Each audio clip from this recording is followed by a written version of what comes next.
Հարգելի գործընկերներ, շնորհակալություն։ Խոսում ենք կառավարության նոր կառուցվածքի մասին, բայց իրականում խոսքը անվանումների մասին է։ Եթե նայում ենք արտաքին գործերի նախարարությունը, միջազգային առևտուրը ավելանում, բայց փաստացի դա արձանագրում է, որ էկոնոմիկայի նախարարությունը մինչ այդ ձախողվել է, այսինքն նախարարությունը, որը որ պետք է դիվերսիֆիկացներ մեր առևտուրը արտաքին, այս տարիների ընթացքում չի դիվերսիֆիկացրել, ինչի պատճառով անհրաժեշտություն է փաստացի, ինչպես հասկանում ենք, առաջացել, ստեղծել համապատասխան փոփոխություն կատարել, համապատասխան ստորաբաժանումը, բայց հետաքրքիր բան ասես Տիկին Գալյանը, որ պարզվում է որևիցե կառուցվածքային փոփոխություն նախարարությունում չի լինելու, այսինքն կուրատոր նախարարի մասով նոր,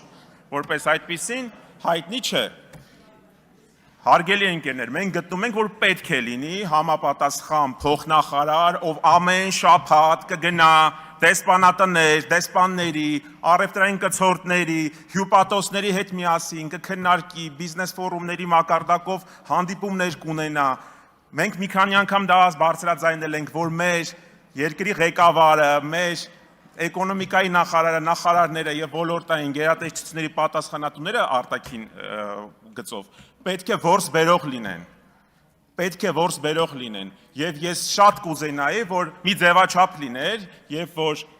տարեկան կտրվածքով մի անգամ համապատասխան դեսպանը, օրինակի համար ԱՄՆ-ում դեսպանը, Ֆրանսիայում դեսպանը կգար Հայաստանի Հանրապետության ազգային ժողով եւ падգամավորներին կներկայացներ, թե ինչ ապրանքաշրջանառություն է նա ապահովել, քանի ընկերության հետ է նա հանդիպել, ինչ է արել, թե չէ այս ժամանակահատվածում խոսքը միայն անվանումների մասին է։ Փորձեմ նաև 20 վայրկյան եթե բարեկեցության մասին խոսել,